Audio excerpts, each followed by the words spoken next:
మేలు కృపతో నిండి ఉన్నవి. నీ జాడలు సారమును వెదజల్లుచున్నవి. బల సౌందర్యములు పరిశుద్ధ స్థలములో ఉన్నవి. ఘనత ప్రభావములు ప్రభు యేసు సన్నిధిలో ఉన్నవి. బల సౌందర్యములు పరిశుద్ధ స్థలములో ఉన్నవి. ఘనత ప్రభావములు ప్రభు యేసు సన్నిధిలో ఉన్నవి. మాపై నీ ముఖ కాంతిని ప్రకాశింపజేయుము యేసయ్యా.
సన్నిధిలో ఉన్నవి.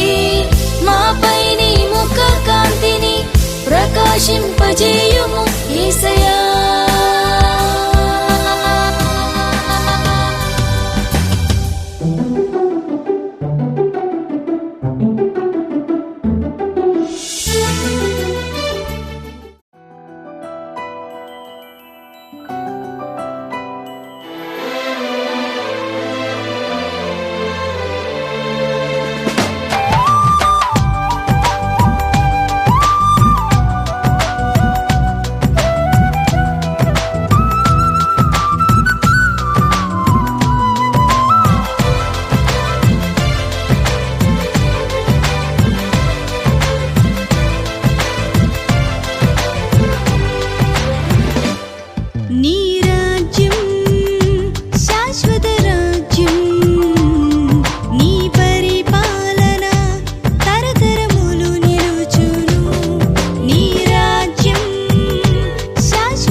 ప్రభు సన్నిధిలో ఆనందమే ఉల్లాసమే అనుదినం ప్రభు ప్రేమలో నిస్వార్థమే వాత్సల్యమే నిరంతరం ప్రభు సన్నిధిలో ఆనందమే ఉల్లాసమే అనుదినం ప్రభు ప్రేమలో నిస్వార్థమే వాత్సల్యమే నిరంతరం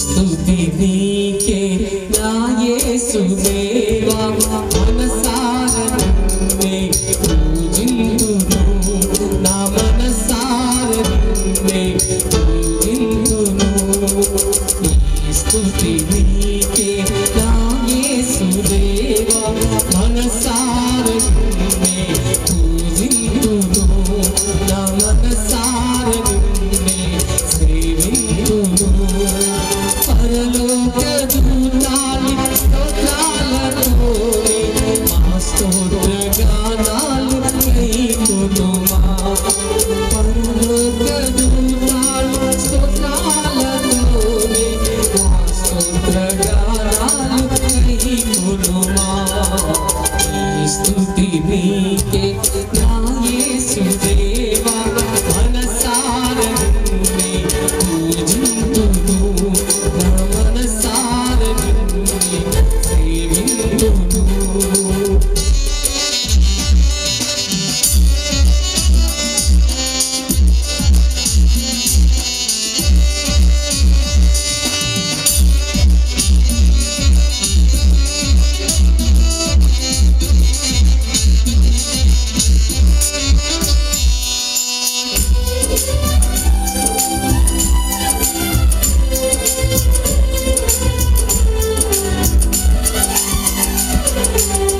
జగతికి పునాది నీవని నాలో నీవు నీవేనని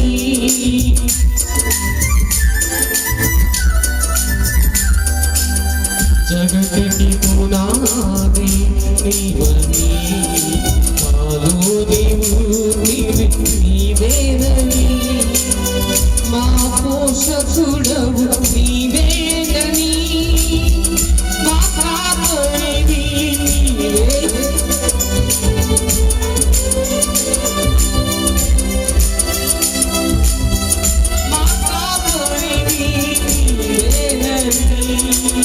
మా హృదయాలలో ఉండాలని నీ సాక్షిగా నేను బ్రతకాలని స్తుతి నీకే నా యేసుదేవా మనసారా నిన్నే పూజింతును నా మనసారా నిన్నే సేవింతును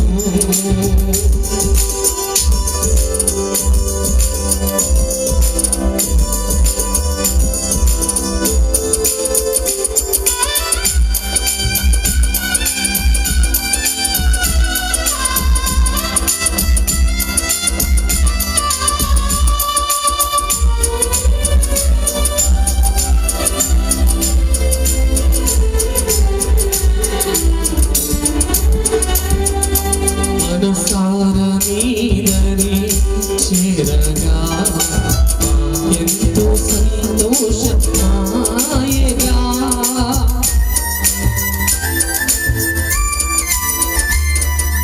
మనసారా నీదరి చేరగా మాకెంతో సంతోషమాయగా హల్లెలూయా స్తుతి మధుర గీతాలతో ప్రవహించే సెలయేరులా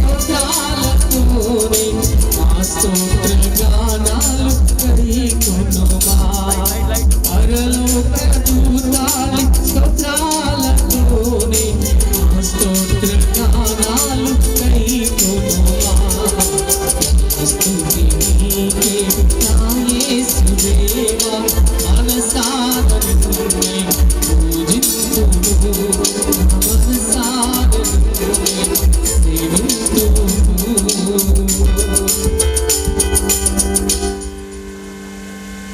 ఎంతో మధురమైనది శాశ్వతమైనది ఎంతో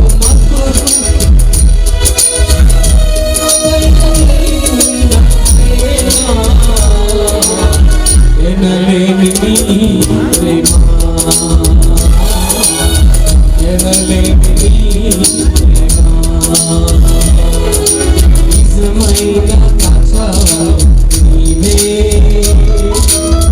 నిజమైన సంతోషము నీలోనే నిజమైన కథ నీవే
రాజావల్లే నీవే నిత్యమైన సంతోషము నీలోనే నిజమైన రాజావల్లే నీవే నిత్యమైన సంతోషము నీలోనే శాశ్వతమైనది ఎంతో మధురమైనది శాశ్వతమైనది ఎంతో మధురమైనది నాపైన నీవున్న ప్రేమ ఎనలేని ప్రేమ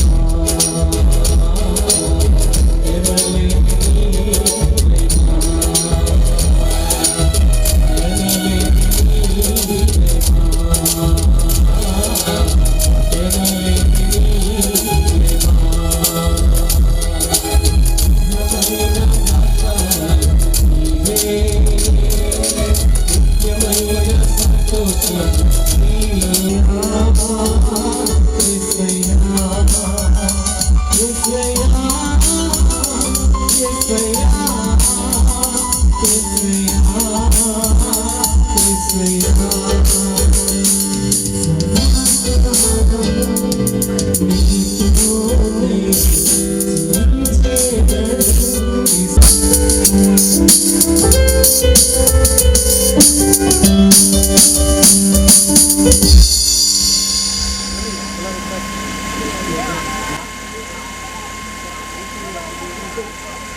ప్రేమ ద్వారా ఈ ప్రాంతానికి ఈ కుటుంబానికి నీ బిడ్డకి మంచి ఆశీర్వాదాలు రావాలని ప్రభా ప్రార్థిస్తున్నాం. వచ్చిన ప్రతి బిడ్డను ఆశీర్వదించండి, దీవించండి, వాతావరణం ప్రభా అనుకూలపరచండి. ఈ కార్యక్రమంలో ప్రభా ఎందరైతే ప్రభా బంధువులు వచ్చి ఉన్నారో మంచి ప్రయాణం దయచేయండి.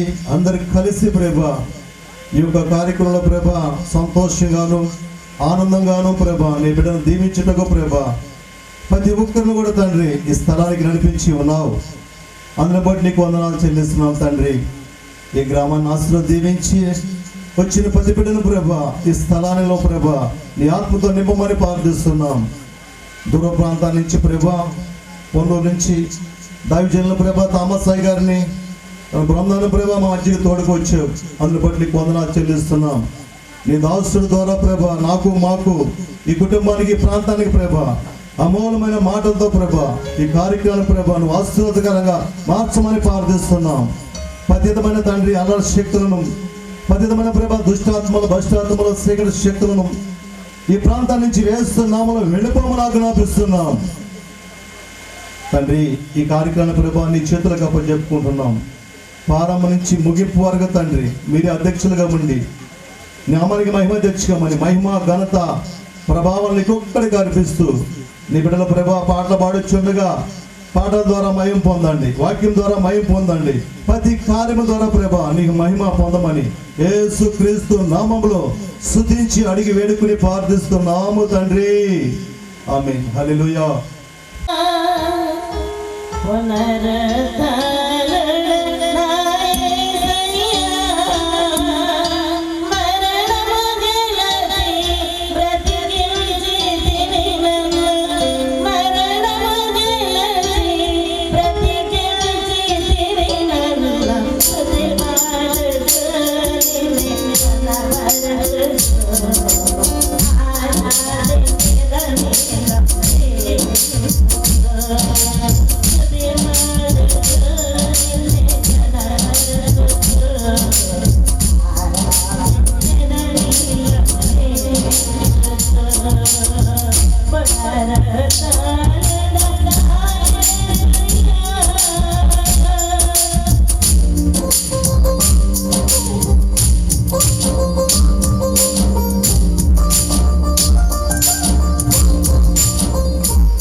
తండ్రి మీకు స్తోత్రాలు చెల్లిస్తూ ఉన్నాం. ఈ పగటకాలంలో జరుగుతున్నటువంటి నూతన వస్త్ర అలంకరణ కార్యక్రమం బట్టి మీకు స్తోత్రాలు. ఇంతవరకు పాటల్లో తోడుగా ఉన్నారు. అంత మాత్రమే కాదు, మరొకసారి మీ దాసుల ద్వారా మీరు మాతో మాట్లాడబోతూ ఉన్నారు. మీ దాసుని హృదయంలో గుండా మీరు మాతో మాట్లాడబోతున్నందుకు మీకు వందనాలు చెల్లిస్తున్నాం. కూడి వచ్చిన వారికి మాకును ఈ మధ్యాహ్న కాలంలో వినిపించబడుతున్నటువంటి నూతనమైన నవీన మాటల బట్టి మీకు స్తోత్రాలు. ప్రజల హృదయాలను తెరవచేవాడివి నీవు. కుటుంబ సభ్యులకు నీ కూడి వచ్చిన మాకును అయ్యా, ఎంతమంది ఇక్కడ కూడి ఉన్నారో వారందరికి కావలసినటువంటి దైవికమైన వర్తమానమును మీరు మాకు అందింపచేయండి. మీ దాసుని మరుగు చెయ్యి, మీరు మాతో మాట్లాడండి, సహాయం చేయండి. స్తోత్రమని చెల్లిస్తూ ఉన్నాం. మరొకసారి కూడి వచ్చిన మా మీదను ఈ ప్రాంగణం అంతటి మీదను యేసు క్రీస్తు రక్తాన్ని విడుదల చేసినటువంటి చీకటి ప్రభావాన్ని అణిచివేస్తూ ఉన్నాం. మీ నామానికి అప్పగించుకుంటూ మహిమ ఘనత ప్రభావాలు మీరు పొందుకోమని వేడుకుంటూ యేసు క్రీస్తు నామములో ప్రార్థన చేస్తూ ఉన్నాము తండ్రి. ఆమేన్, ఆమేన్, ఆమేన్. కూడి వచ్చిన మీ అందరికీ యేసు క్రీస్తు నామములో నా వందనాలు తెలియజేస్తూ ఉన్నాను. ఈ దినం మనం ఇక్కడ కూడి ఉండటానికి కారణం మరి ప్రిన్సెస్ తాను బాల్యదశ నుండి బాల్యదశను దాటి యవ్వన కాలంలోనికి అడుగు పెడుతున్న సమయాన్ని పురస్కరించుకుని ఈ కార్యక్రమం ఏర్పాటు చేయబడింది. ఈ కార్యక్రమానికి మరి సంబంధించి కొన్ని మాటలు, దేవుని మాటలు మనం విందాం. పరిశుద్ధ గ్రంథమైన బైబిల్లో నుండి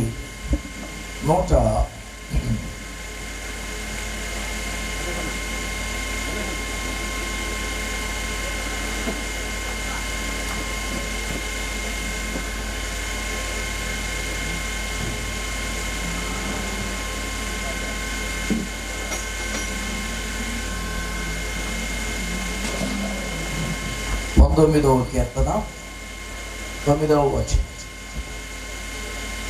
యవనస్తులు దేని చేత తమ నడత శుద్ధి చేసుకొందురు? యవనస్తులు దేని చేత తమ నడతను శుద్ధి చేసుకొందురు. ఈ వాక్యమును బట్టి దానిని జాగ్రత్తగా చూసుకుంటే చేతనే కదా. చాలు. చదవబడిన వాక్య భాగంలో యవనస్తులు దేని చేత తమ నడతను శుద్ధి చేసుకుందరనే మాట రాయబడి, దీనికి ముందు ఇంకొక వాక్యం చదువుకోవాలి. అదేంటంటే ఎఫెసీ పత్రిక 6వ అధ్యాయం 4వ వచనం. తండ్రులారా, మీ పిల్లలకు కోపము రేపక ప్రభు యొక్క శిక్షలోను బోధలోను వారిని పెంచుడి.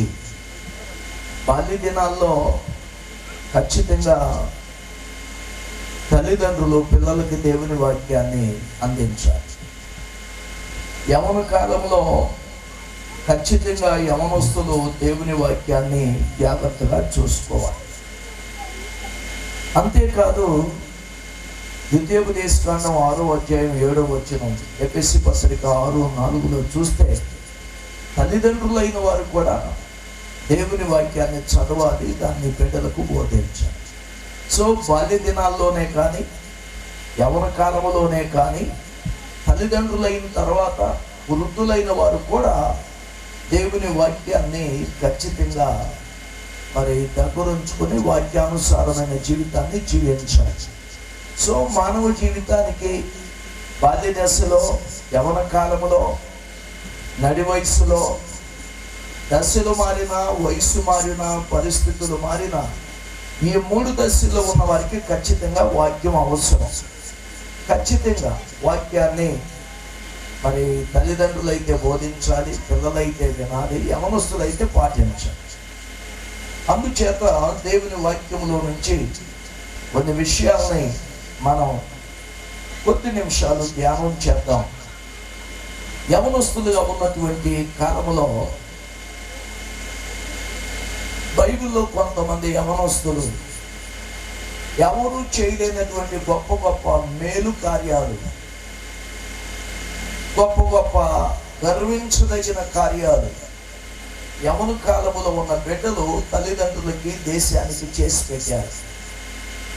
బైబిల్ గ్రంథంలో మీ అందరికీ తెలుసు, దావీదు సమూయేలు మొదటి గ్రంథం 17వ అధ్యాయం 26వ వచనంలో దావీదుకు మాట్లాడతాడు. ఏమంటాడంటే, నేను దేవుని ప్రజల మీద ఉన్నటువంటి ఈ నిందను తొలగిస్తాను. సాధారణంగా బిడ్డలు చిన్నవారిగా ఉన్నప్పుడు బిడ్డల ద్వారా మనకి ముందు ముచ్చట మమకారం వస్తుంది.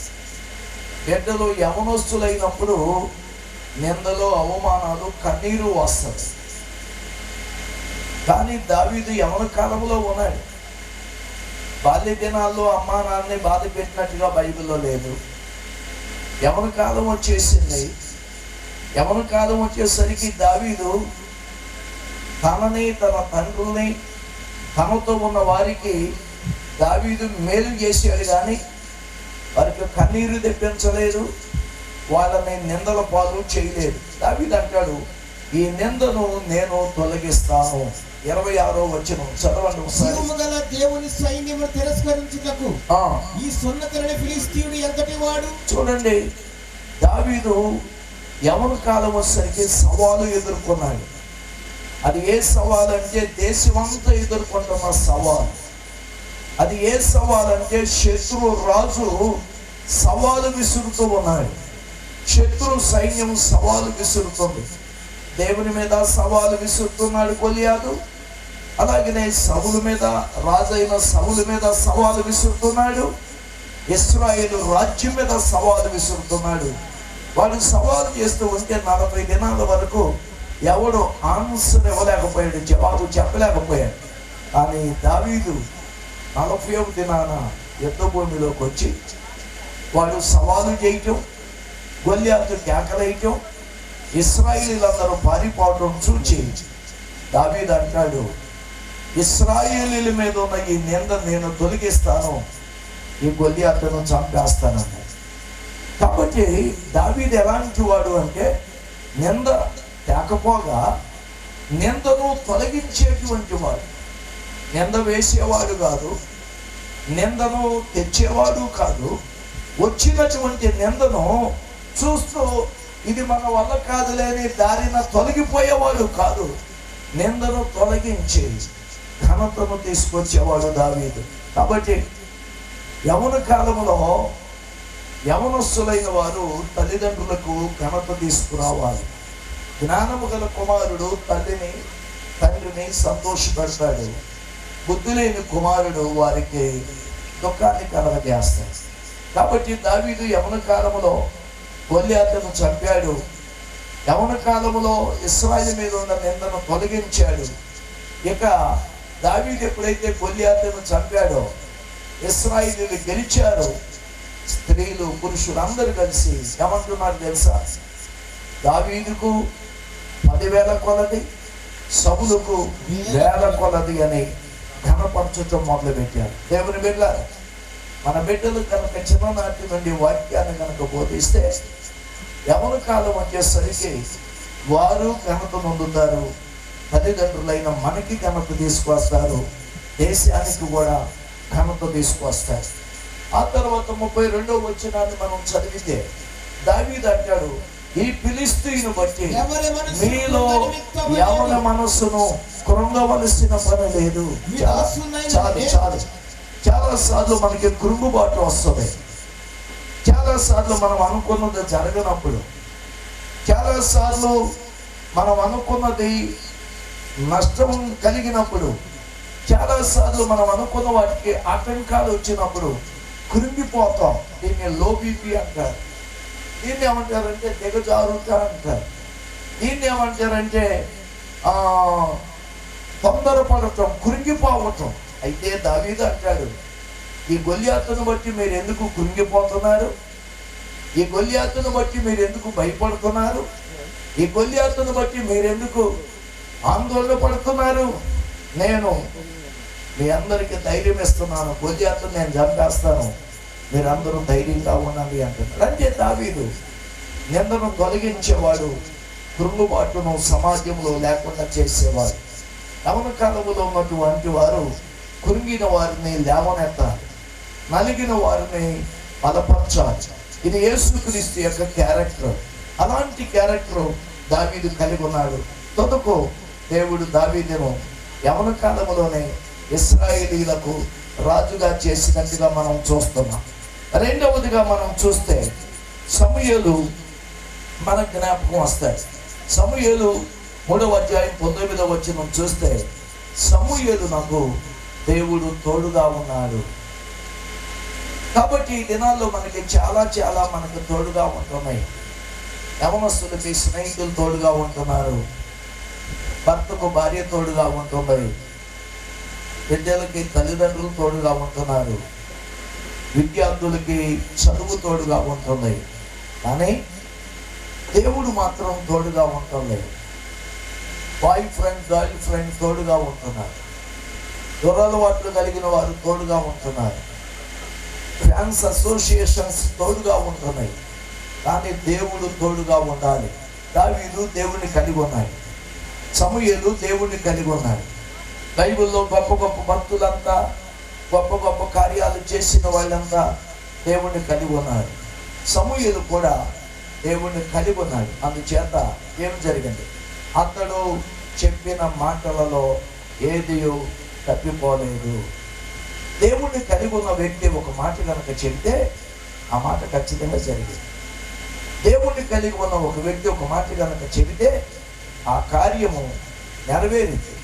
దేవుని కలిగి ఉన్న వ్యక్తి ఇది జరగదని చెబితే అది జరగదు, అంతే. దేవుణ్ణి కలిగి ఉన్న వ్యక్తి ఇది ఉందని చెబితే అది జరుగుతుంది, అంతవరకే. ఎన్ని ప్రయత్నాలన్నా చేయలేదు.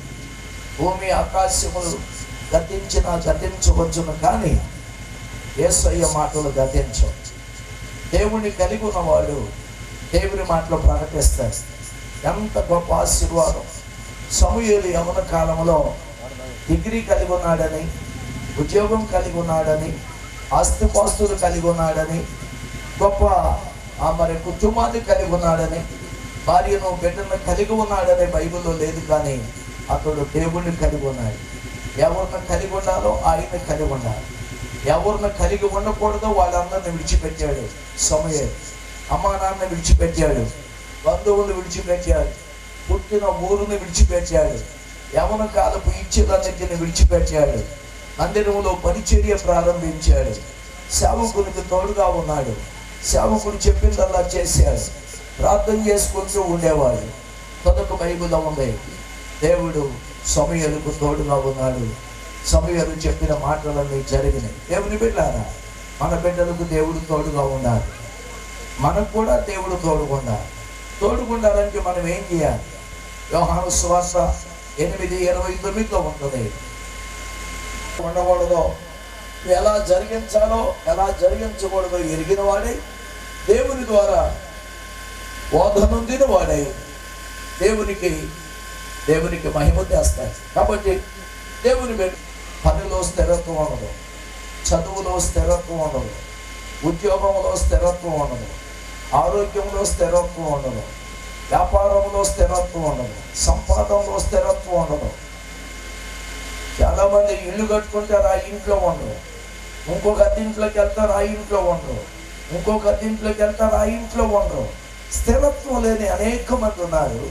కానీ సమూయేలు బాధ్యతలు యందు స్థిరముగా ఉన్నట్టు దేవుని వాక్యం ద్వారా మనం చూస్తున్నాం. కాబట్టి స్థిరత్వము సమూయేలు కలిగి ఉన్నాడు. సమూయేలు దేవుణ్ణి కలిగి ఉన్నాడు. సమూయేలు మాటలు స్థిరపరచబడినట్టు వాక్యంలో చూస్తున్నాం. కాబట్టి మన బిడ్డలు దేవుణ్ణి కలిగి ఉండాలి. ఇచ్చిన బాధ్యతల యందు వారు స్థిరముగా ఉండాలని మనం చూస్తున్నాం. తరువాత ఆఖరిగా మూడవదిగా మన ప్రభు అయిన యేసుక్రీస్తు వారిని చూసినట్లయితే 1వ అధ్యాయము లూకా సువార్త 1వ అధ్యాయము 49వ వచనాన్ని కనుక మనం చదివితే అక్కడ ఉంటుంది, యేసుక్రీస్తు వారు దేవాలయంలో శాస్త్రులతో పరిసయ్యులతో మాట్లాడుతూ ఉన్నాడు. వాళ్ళతో మాట్లాడుతున్నప్పుడు కుమారుడు కనపడలేని యేసు యొక్క మరియమ్మ కుమారుడి కోసం 3 దినాలు వెతికి మందిరానికి వచ్చారు. యేసుక్రీస్తు వారు మందిరంలో ఉన్నారు. అప్పుడు మరియమ్మ అంటది, కుమారుడు మమ్మల్ని ఎందుకు దుఃఖ పెట్టావు, బాధ పెట్టావు, ఎందుకు ఇలా చేసావంటే యేసు ప్రభు అంటాడు, అమ్మా నేను నా తండ్రి పనుల మీద ఉండవలనని మీకు తెలియదా?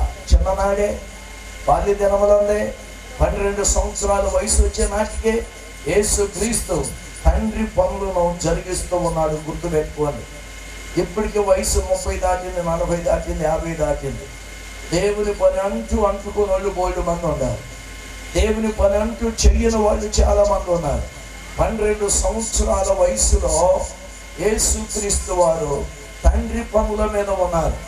ఆయన తండ్రి పనుల మీద ఉంటే ఆయన తల్లిదండ్రులే ఆయన్ని అభ్యంతర పెట్టారు. ఆయన తల్లిదండ్రులే ఆయన్ని ఆటంకపరిచారు. తల్లిని తండ్రిని సన్మానించమని బైబిల్లో ఉంది కదా. మరి యేసు ప్రభు ఏం చేశారు? తండ్రి పని ముఖ్యం. భూ సంబంధమైన తల్లిదండ్రుల కంటే పర సంబంధమైన తండ్రి పని ముఖ్యం కాబట్టి భూ సంబంధమైన తల్లిదండ్రులు బాధపడుతుంటే అలా బాధపడకూడదు. నేను ఉండాల్సింది పరలోకపు తండ్రి పనుల మీద అని వారికి టీచింగ్ ఇచ్చాడు, పాఠం చెప్పాడు, లెసన్ ఇచ్చాడు. కాబట్టి యేసుక్రీస్తు వారు బాల్య దినాల్లోనే తల్లిదండ్రులకు ఆత్మ సంబంధమైన విషయాల్ని బోధించేటువంటి స్థితిలో ఉన్నట్టు దేవుని వాక్యం ద్వారా మనం చూస్తున్నాం. కాబట్టి దేవుని బిడ్డలారా, మనం ఎలా ఉన్నాం? ఎంత వయసు వచ్చింది? ఇక్కడ చిన్నపిల్లలు ఉన్నారు, యవనస్తులు ఉన్నారు, నడి వయసు వారు ఉన్నారు, వృద్ధులు ఉన్నారు. తండ్రి పనుల మీద మీకు ఏమన్నా ధ్యాస ఉందా? తండ్రి పనుల మీద మీకు ఏమన్నా ఆసక్తి ఉందా? పరలోకపు తండ్రి పని మీద, దేవుని పని మీద ఏమన్నా ఆసక్తి ఉందా? ఒక ఆయన చెప్పాడు నాతో, ఫస్ట్ గారు నేను బైబిల్ స్కూల్లో మా పిల్లలకి నేను క్లాసులు నడుపుతున్నప్పుడు ఒక అతను వచ్చాడు, బాక్సింగ్ చర్చి విశ్వాసి సంఘపేట.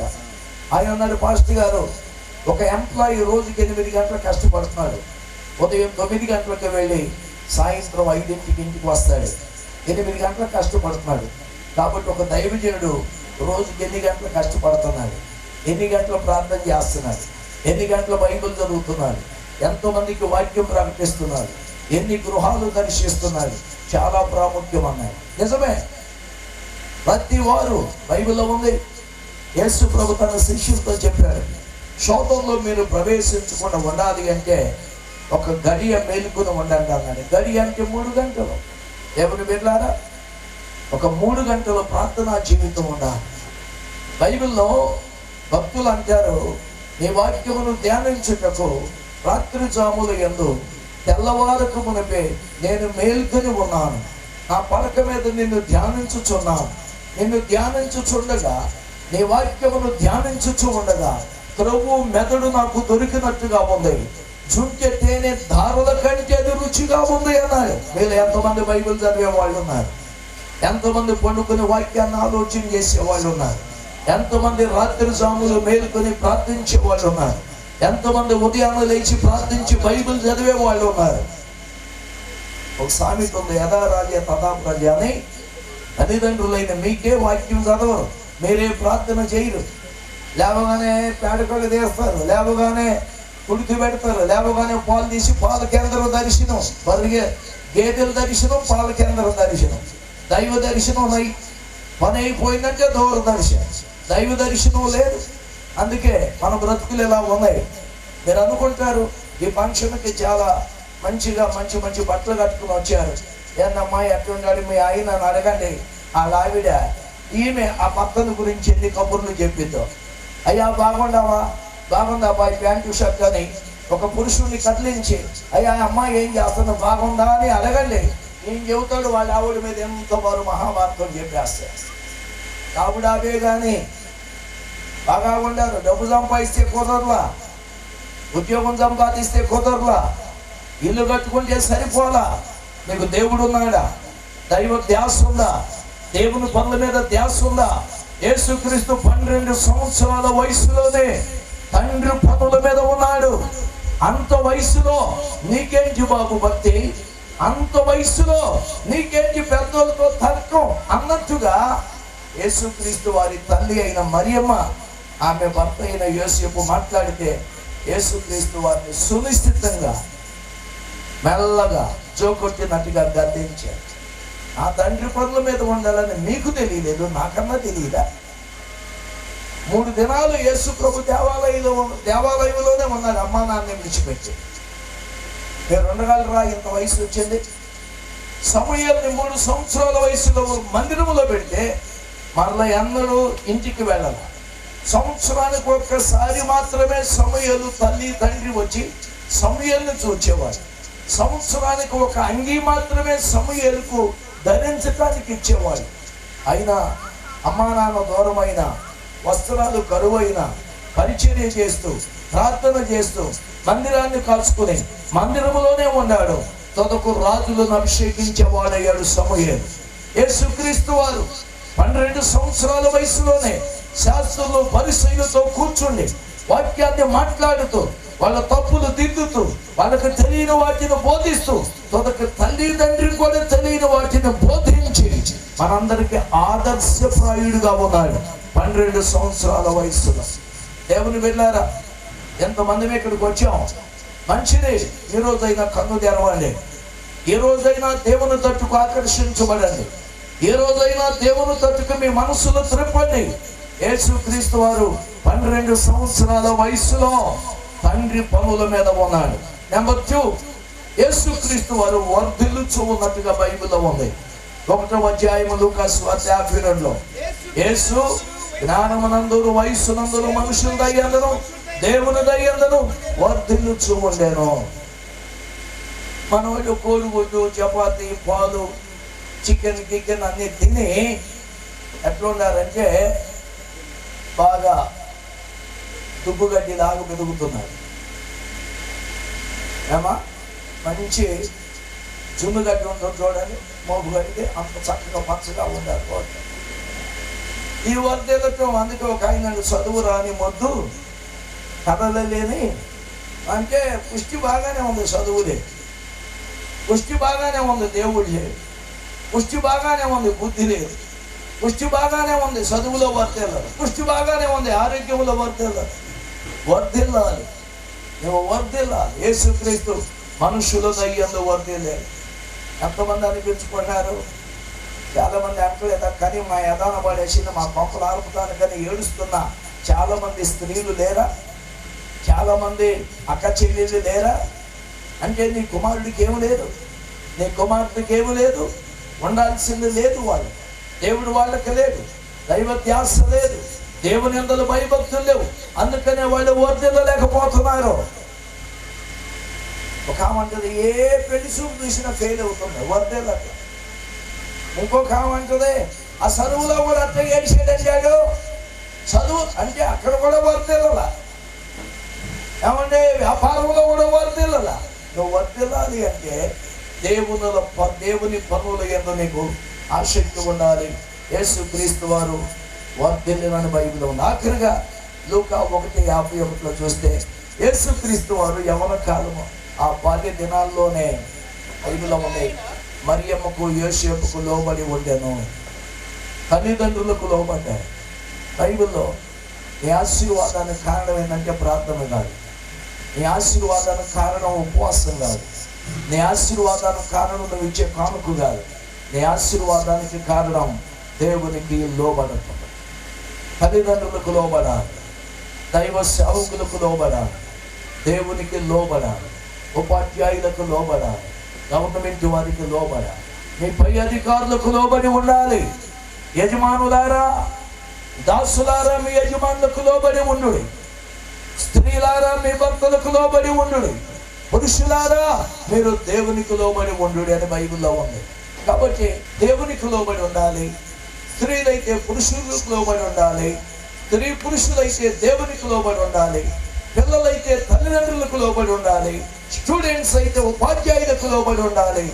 దేశంలో ఉన్న పౌరులందరూ గవర్నమెంట్కి లోబడి ఉండాలి, ప్రపంచమంతా దేవునికి లోబడి ఉండాలి.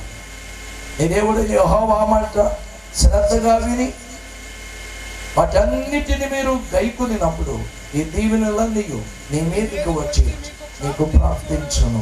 చాలా మందికి ఆశీర్వాదం ఉంటుంది కానీ ప్రాప్తం ఉండదు. అంగట్లో అన్నీ ఉన్నాయి, అల్లుడి గారి నోట్లో మాత్రమే శని ఉందంట. అందరూ వచ్చి తిని వెళ్ళారు. ఫంక్షన్కి సూత్రధారి పాత్రధారి ఉన్నాడు అల్లుడు గారు, ఆయన ఏమీ తినలేదంట. ఎందుకంటే శని. చాలా మందికి అన్నీ ఉంటాయి, వాళ్ళు తింటారు, అసలు తింటారు అనుకోవడం. దాన్నే ప్రాప్తం లేదంటారు.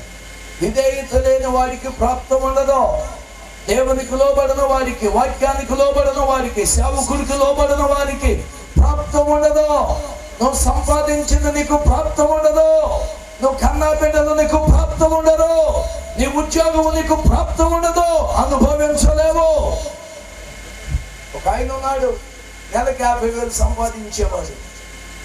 ఒకరోజు నా వద్దకు వచ్చి, అయ్యా ఒక 150 రూపాయలు ఉంచేవాడు.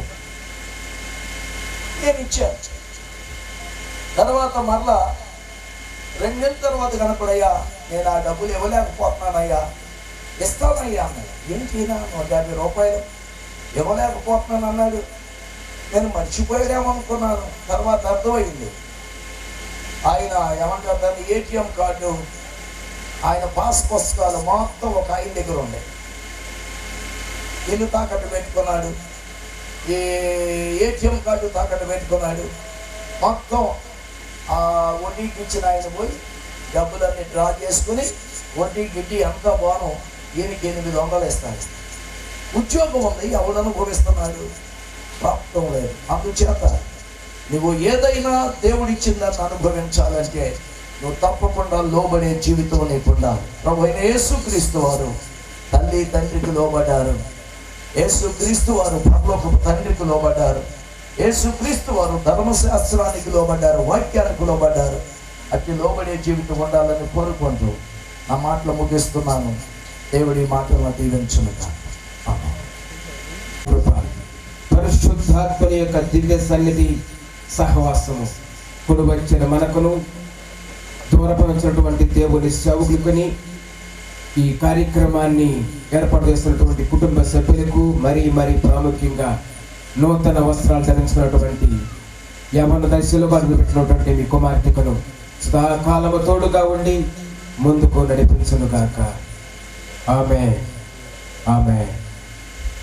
టైంలో మీటింగ్ పనికి రాదు. ఇప్పుడు ఎంత తొందరగా ముగిస్తే అంత మంచిది. ఏది ఏమైనా ప్రిన్సీ నిజంగా నేను క్రిస్టియన్ పాలన చేస్తున్నాను. ఎంత చిన్న పాపం అమ్మ, బాగున్నా తల్లి? రైట్, మంచిది. నిజంగా పిల్లరా, ఏ కుటుంబం అయినా సరే దేవుని యందు భయము భక్తి కలిగినటువంటి కుటుంబము ఇలాగో ఆశీర్వదించబడుతుంది. దేవుడు వాటిని మర్చిపోడు, వారి బిడ్డలను ఎప్పుడూ ఆశీర్వదిస్తూ ఉంటాడు. ఇప్పుడు దాకా అయ్యగారు చెప్పాడు, నిజంగా ఎవరికి లోబడితే అభివృద్ధి చెందుతాము అనే విషయంలో అయ్యగారు అన్ని మ్యాక్సిమం చెప్పేశారు. అయితే ఈ సమయం ముందు ఒకే ఒక్క మాట చెప్పి నేను ముగిస్తాను. బిడ్డలారా, నిజంగా ప్రియ దేవుని బిడ్డలారా, ఈ లోకంలో అన్నీ ఉన్నాయి. నువ్వు అనుకున్న ప్రతిదీ ఉంది.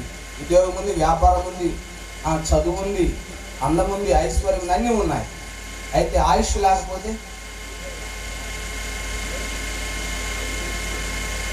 అన్నీ ఉన్నాయి, ఆయుష్ లేకపోతే ఉపయోగం లేదు. మనకు దీర్ఘాయుష్ కావాలి అంటే బైబిల్లోనే దేవుడు చెప్పాడు, దేవుడు నీకు అనుగ్రహించు నీ దేశంలో నీవు దీర్ఘాయుష్మంతుడు అగునట్లు నీ తల్లిని నీ తండ్రిని సన్మానించుము. Praise the lord. ఇప్పుడు ప్రిన్సీ, నీ మమ్మీ డాడీని నువ్వేం చేయాలి? సన్మానించడం అంటే ఏంటి? సన్మానించడం అంటే ఏంటి? మా మమ్మీ ఒక మాట చెప్పి నేను ముగిస్తానని చెప్పాను. సన్మానించండి అన్నాడు దేవుడు. సన్మానించడం అంటే ఏంటి? చాలా మంది అంటారు, అంటే సన్మానించడం నేను బాగా ఆశీర్వదించబడాలంటే మా మమ్మీ డాడీని ఉదాహరణ మీద ఎక్కువ ఊరంతా తిప్పాలన్నా, ఇది కాదండి. సన్మానించడం అంటే ఏంటంటే, ఖచ్చితంగా చెప్తున్నాను ప్రియదుండులరా, ఒక వయసు వచ్చిన తర్వాత తల్లిదండ్రులు బిడ్డల మీద ఆధారపడరు. మనం ఏ స్థితిలో ఉన్నా ఈ స్థితి ఫస్ట్ దేవుడు, ఆ తర్వాత ఇచ్చిన అమ్మా నాన్న. అవునా కదా? నేను ఈరోజు ఎక్కడ నిలబడాలంటే మా అమ్మా నాన్న, నా దేవుడు నాకు ఎట్లా తోడుగా ఉన్నాడు. అమ్మా నాన్నలు లేకుండా ఎవరు కూడా ఈ స్థాయికి రారు. అయితే ఈ విషయం ఏంటంటే నేను ఎందుకు చెప్తున్నా అంటే, అమ్మా నాన్నకు ఎవరైతే లోబడతారో అయ్యగారు చెప్పినట్టుగా సక్సెస్ఫుల్ గ్రోత్ అభివృద్ధిలోకి ఖచ్చితంగా వస్తారు. ప్రిన్స్ నీ మమ్మీ డాడీ ఎప్పుడు ఏ వయసులో నువ్వు ఆధారంగా ఉండాలి అంటే నిజంగా సన్మానించడం అంటే వృద్ధాప్యంలో అమ్మా నాన్న విడిచిపెట్టుకుని ఉంటుంది. వారు కోరుకునేది కూడా బిడ్డల ద్వారా కాసిన మంచినీళ్ళు, అంతకు మించి ఏం కోరుకోరు. కానీ ఆ మంచినీళ్ళు కూడా ఇవ్వలేనటువంటి స్థితిలో ఈరోజు కన్నబిడ్డలు ఉన్నారు. అందుకే మన ఆయుష్ తరిగిపోతుంది. మీరు గమనించండి, ఆయుష్ పెరగాలి, దేవుడిచ్చిన సమస్తము ఆశీర్వాదకరంగా అనుభవించాలంటే మమ్మీ డాడీ మాట విని సంతోషంగా వర్ధిల్లుతూ, వాళ్ళ తాతయ్య గారు కూడా లాదరు గారు ఎప్పుడు కూడా దేవుళ్ళు ఎదిగేవాడు. చక్కటి పాటలు పాడుకుంటూ దేవుళ్ళు ఎదుగుతూ నిజంగా ఆయన ఆశీర్వాదం కూడా ఈ బిడ్డ మీదకి వచ్చింది. ఇది ఖచ్చితంగా చెప్పను, ఎందుకంటే తల్లిదండ్రుల ప్రార్థన కూడా బిడ్డల మీదకి ఉంటుంది. ఈ విషయాన్ని నేను మీకు తెలియచేయడానికి పరిశుద్ధాత్మ దేవుడు నాకు ఇచ్చిన అవకాశాన్ని బట్టి, పాస్టర్ గారు ఇచ్చిన అవకాశాన్ని బట్టి మరొకసారి వందనాలు తెలియజేసుకుంటూ, నిండు నూరేళ్ళు ఆయురారోగ్యాలతో సంతోషంగా నువ్వు అనుకున్న రీతిగా వర్ధిల్లాలని నేను మనస్ఫూర్తిగా ఆశీర్వదిస్తూ కొద్ది మాటలు ఇస్తున్నాను. God bless. ప్రభువాన్ని దీవించును గాక. అమ్మ, థ్యాంక్ యూ. చేసుకుందాం. ప్రేమ కలిగిన మా తండ్రి, ఇచ్చే దేవుడివి, సంపాదించుకోవడానికి సామర్థ్యం ఇచ్చే దేవుడివి, దేహాన్ని ఇచ్చిన దేవుడివి, ఆయుష్యమిచ్చిన దేవుడివి, సామర్థ్యమునిచ్చిన దేవుడివి, ఆరోగ్యమునిచ్చే దేవుడివి, వర్ధిల్ల చేసే దేవుడివి. ఈ బిడ్డకు మంచి వయసునిచ్చి చిన్ననాటి నుండి ఇప్పటి వరకు బిడ్డను నీ కృపలో కాచి కాపాడావు. యవన కాలంలోనికి ప్రవేశిస్తూ ఈ బిడ్డ యవన కాలపు బాధ్యతలను చేపట్టగా నేర్పించండి. ఈ బిడ్డ చుట్టూ నీ కంచి వేయమని మీరు ఇస్తున్న నూతన వస్త్రాల బట్టి వందనాలు. ఆహారములకు, వస్త్రములకు, ఆయన నగదుకు, నాణ్యములకు, ఆరోగ్యములకు, ఆయుష్యునకు సమృద్ధి కలగచేయండి, మేలు చేయండి. యేసు ప్రభు నామమున ప్రార్థిస్తున్నాము తండ్రి. ఆమేన్. ఆమేన్.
పరిశుద్ధాత్మవాన ప్రభు వర్షించు నీ జీవితాన అది నూతన పరచును ఫలింపచేయును సమృద్ధినిచ్చును సంతోషపరచును అది నూతన పరచును ఫలింపచేయును సమృద్ధినిచ్చును సంతోషపరచును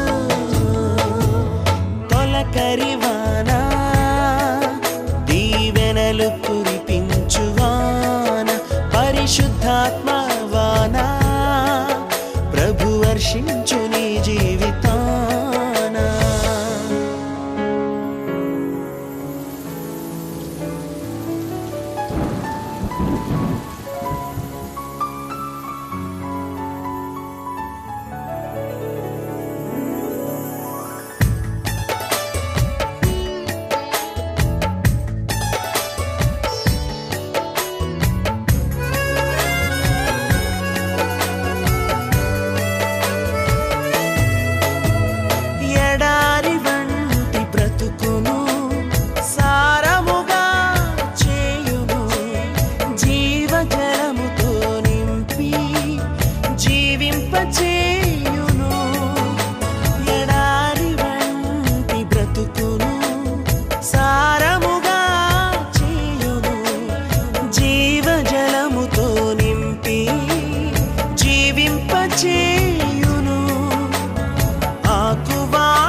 సమృద్ధితో నింపును ఆకువాడక ఫలమిచ్చునట్లు సమృద్ధితో నింపును అది నూతన పరచును ఫలింపచేయును సమృద్ధినిచ్చును సంతోషపరచును అది నూతన పరచును ఫలింపచేయును సమృద్ధినిచ్చును సంతోషపరచును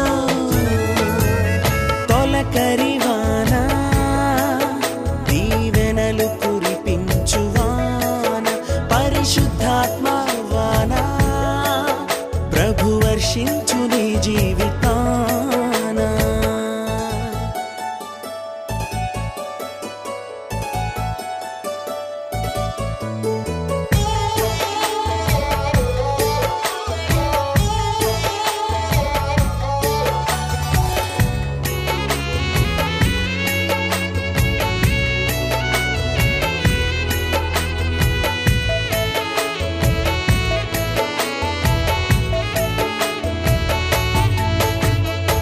సత్యస్వరూపి శుద్ధాత్మా నీలో వసించును పాప బ్రతుకు తొలగించి నూతన జీవితమిచ్చును సత్యస్వరూపి శుద్ధాత్మా నీలో వసించును పాప బ్రతుకు తొలగించి నూతన జీవితమిచ్చును యేసు కొరకు నిజ సైనికునిగా సజీవ సాక్షిగా నిలుపును యేసు కొరకు నిజ సైనికునిగా సజీవ సాక్షిగా నిలుపును అది నూతన పరచును ఫలింపచేయును సమృద్ధినిచ్చును సంతోషపరచును అది నూతన పరచును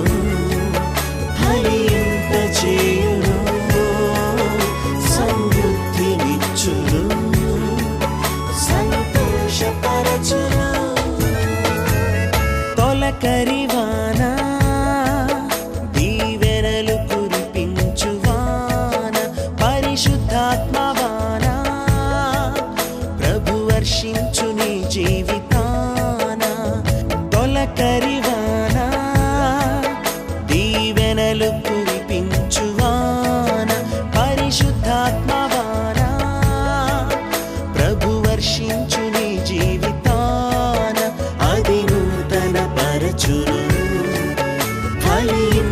చేయును, సమృద్ధినిచ్చును, సంతోషపరచును, అది నూతన పరచును, ఫలింపచేయును, సమృద్ధినిచ్చును, సంతోషపరచును. తొలకరివాన దీవెనలు కురిపించువాన, పరిశుద్ధాత్మవాన ప్రభు వర్షించు నీ జీవితాన.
సంతోష వస్త్రం మాకు ధరింపజేసావు, మా దుఃఖ దినములు సమాప్తపరచావు.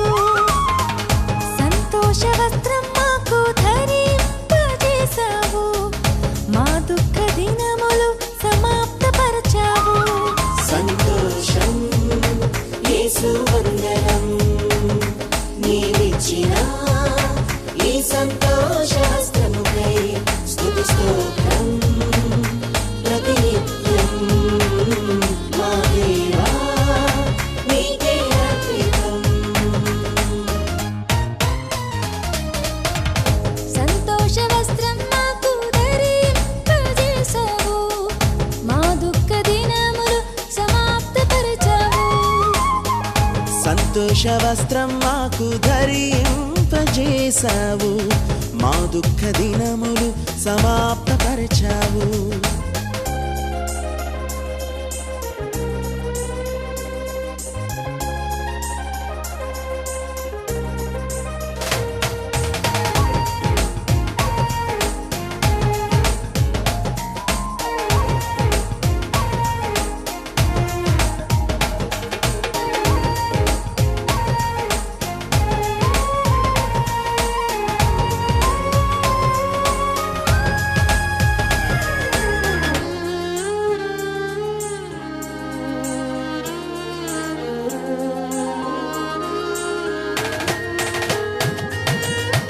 నిత్య సుఖములు కలవు నీ సన్నిధిలో, దీవెన కలదు నీ ప్రతి మాటలో.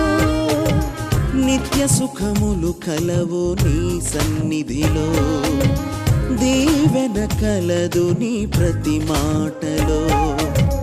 విడువను ఎడబాయనని వాగ్దానమిచ్చి బలపరచావు.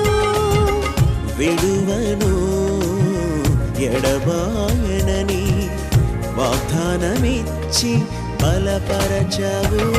సంతోషం యేసు వందనం, నీవిచ్చిన ఈ సంతోష వస్త్రముకై స్తుతి స్తోత్రం ప్రతినిత్యం మా దేవా నీకే అర్పితం.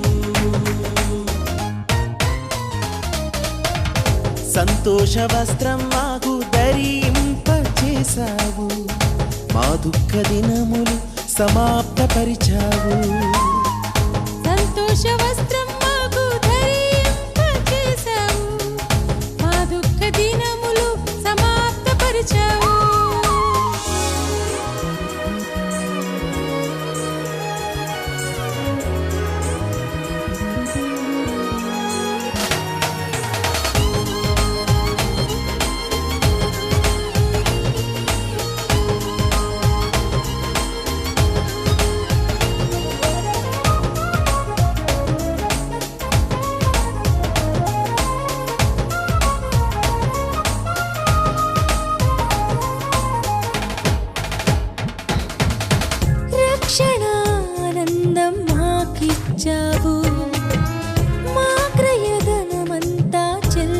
పరిచావు. రక్షణానందం మాకిచ్చావు, మా క్రయధనమంత చెల్లించావు. ఏ తెగులుని గుడారమును సమీపించదని సెలవిచ్చావు.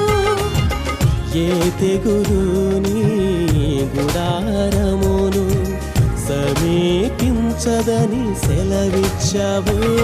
సంతోషం యేసు వందనం, నీవిచ్చిన ఈ సంతోష వస్త్రముకై స్తుతి స్తోత్రం ప్రతినిత్యం మా దేవా నీకే అర్పితం.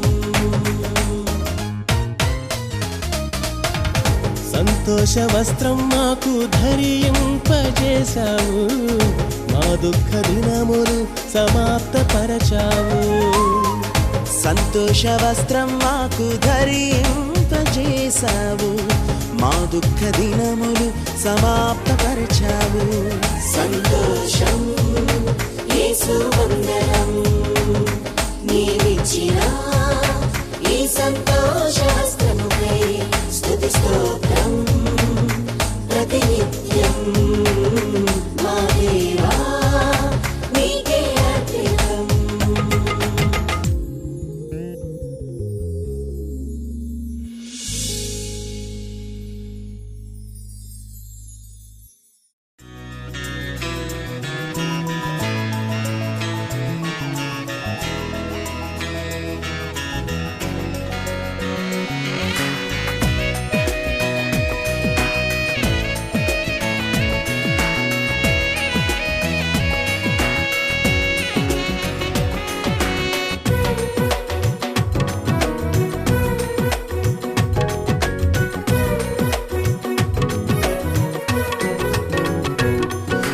నేనును నా ఇంటి వారును యెహోవాను సేవించెదం.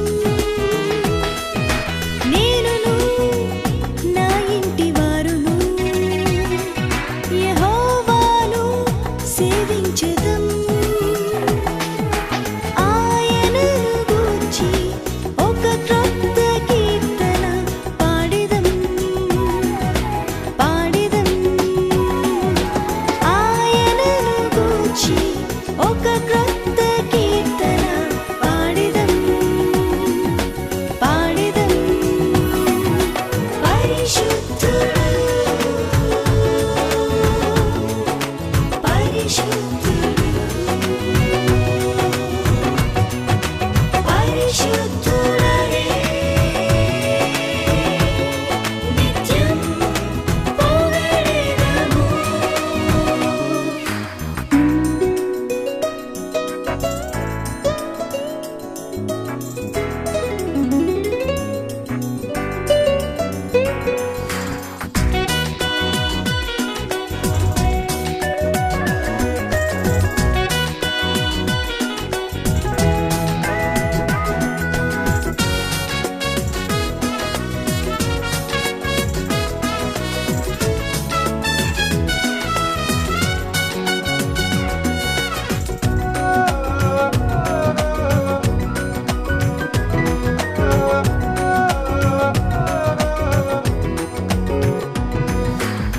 ప్రతిరోజు మేము ఆనందించెదం. మా చింత యావత్తు ఆయనే చూచుకొనును. ప్రతిరోజు మేము ఆనందించెదం. మా చింత